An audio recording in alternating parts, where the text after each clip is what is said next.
नहीं देखो, एक तो मैं सबसे बड़ी बात, तुम्हारा अपना वजूद है ना जीवन में, सेल्फी किसी के साथ मत लिया करो। मैं एक वीडियो में नहीं 1000 वीडियो में कहा, तुम्हारा भी वजूद है यार। तुम जब किसी के साथ सेल्फी लेने आते हो तो अपने आप को शून्य बना देते हो, मतलब शून्य तो तब भी है, माइनस में ले आते हो। हम मुंबई से आ रहे थे, अमिताभ बच्चन जी कहीं जा रहे होंगे, तो जब वो एंटर किए एयरपोर्ट में तो लोग भागे उनके पीछे। एक महिला अपना बच्चा छोड़ के भाग गई, मतलब उनके गोद में बच्चा था, वो बच्चा छोड़ के। मुझे इतनी गुस्सा आई, मैंने उसका बच्चा उठाया और गेट पे आके CISF वालों को दिया। मैंने कहा भाई साहब पता नहीं किसका है। हमने कहा ढूंढेगी, इसकी फ्लाइट छूटेगी तब इसको अकल आएगी। अच्छे कलाकार हैं, मानी सी बात, उनका सम्मान होना चाहिए, पर आपका कोई वजूद नहीं है। अरे आप इन लोगों के साथ सेल्फी लो जो आपकी जिंदगी बना रहे हैं।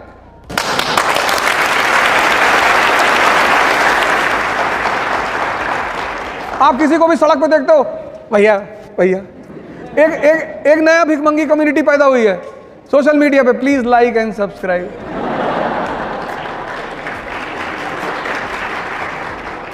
अरे भिखमंगे हो यार, तुम कुछ ऐसा करो कि लोग खुद ही सब्सक्राइब करें। मेरे जो पर्सनल चैनल है उस पर सबसे ज्यादा कम सब्सक्राइबर है। जो लोग मेरे नाम पे वीडियो चला रहे हैं उनके सबसे ज्यादा हैं।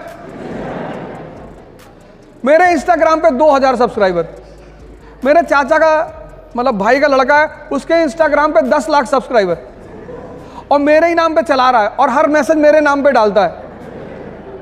फिर मैंने उससे कहा कि देख, बाकी सारे मैसेज तो ठीक है, ये जो तू मेरे नाम पे लिखता है ना, लाइक एंड सब्सक्राइब, पेड़ में बांधेंगे तुमको किसी दिन।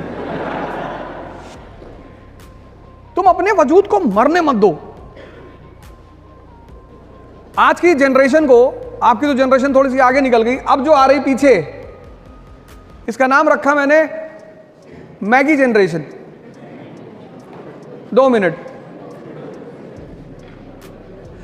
तुम्हें मैंने यही तो कहा, तीसरा जो मेरा पॉइंट था वो यही था कि हम सारा काम इसके बल पे करते हैं। कौन भटका रहा है? परिस्थिति कुछ नहीं आती इस दुनिया में। अगर सबसे ज्यादा परिस्थिति खराब किसी पर सामने आई तो अब्राहम लिंकन, APJ कलाम, महात्मा गांधी, किसके सामने नहीं है? अगर हम यहां जितने लोग बैठे हैं, अगर सबको अपनी अपनी कहानियां सुनानी पड़े तो सबके जीवन का एक हिस्सा दर्द का होगा। लेकिन फिर भी सारे टीचर्स स्कूल आते हैं, पढ़ा रहे हैं, किसी स्टूडेंट को कुछ फील नहीं होता होगा कि इस व्यक्ति के साथ क्या हो रहा है। ये तुम्हें कौन, एक IPS ऑफिसर है आज, उनके बारे में सर्च करना, कर्नाटक कैडर के, रवि चंदनवारा, पढ़ना उस आदमी के बारे में। मतलब जमीन के नीचे से शुरुआत करता है वो आदमी, और एक कर्नाटक कैडर का IPS, और ड्रीम तो पता नहीं क्या क्या है। तो ये तुम्हें अपने उस मन को मजबूत करना पड़ेगा। वो तुम्हें बार बार भटका रहा है, उसे मजबूत करना है किसी भी कीमत पे। तुम्हारा नाम क्या है? राम जी, पहले तुम एक काम करो, पहले तुम इस समाज के लिए एक आदर्श बनो। जब तुम समाज के लिए आदर्श बनते हो, आदर्श मतलब तुम्हारी कोई ऐसी अचीवमेंट जिसको समाज माने कि अरे क्या बात है। जैसे हमारे देश में एक राजनेता है Arvind Kejriwal, first attempt IIT, first attempt IRS, first attempt CM, first attempt PM के लिए भी ट्राई किया था उस आदमी ने। तुम जब तक समाज के लिए आदर्श नहीं बनोगे तब तक समाज तुम्हारी तरफ आएगा नहीं। तुम उसकी चिंता मत करो। ये कोई नहीं, पॉलिटिशियन करप्ट नहीं है। तुमने कैसे कह दिया पॉलिटिशियन करप्ट है? इस देश में सबसे अच्छे हैं इस देश के पॉलिटिशियन। तुमने मिर्जापुर सीरीज नहीं देखी? उसमें JP यादव जी कहते हैं ये जनता किसकी है? जिसको 500 रुपए दो उसी के साथ चली जाती है।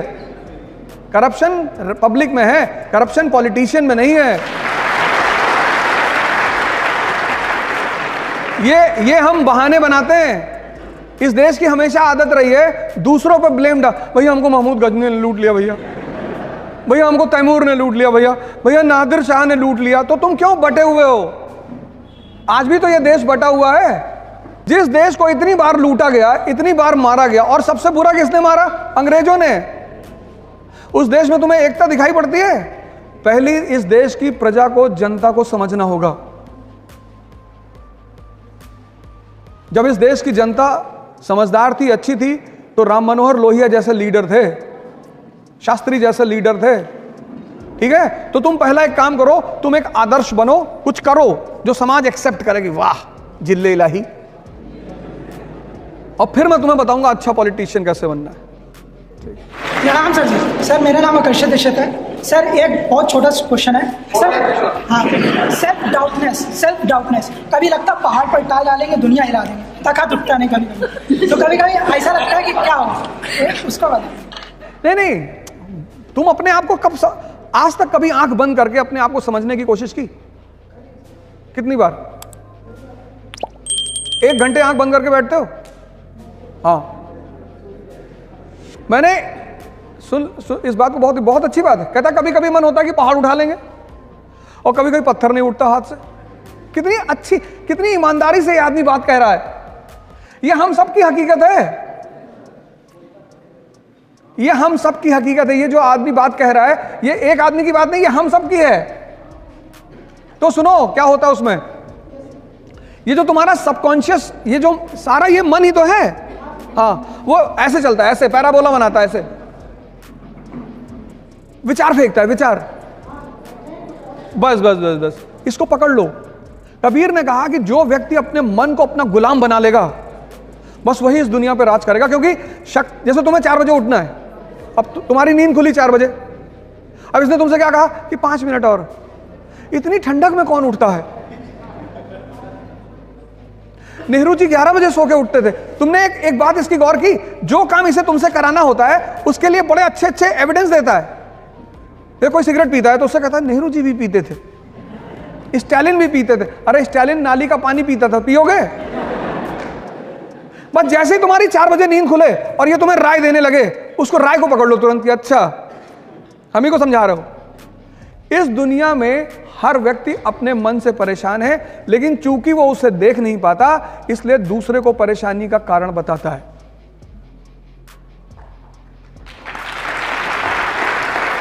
इसलिए सारे धर्मों में आंख बंद करके पूजा करने का प्रावधान है, किसी में खोल कर नहीं है। क्योंकि जब तुम आंख खोलते हो तो तुम्हें दुनिया दिखाई पड़ती, लेकिन जब बंद करते हो तो तुम दिखाई पड़ते हो।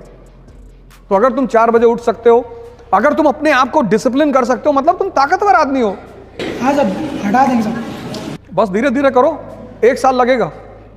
14 साल में भगवान राम भगवान बने थे, मतलब भगवान बनने की विधि 14 साल है, 14 साल करना पड़ेगा। 1 साल में IAS, तो जितना साल बढ़ा, 20 साल कर लोगे तो पता नहीं ब्रह्मांड ही तुम्हारे कब्जे में रहेगा।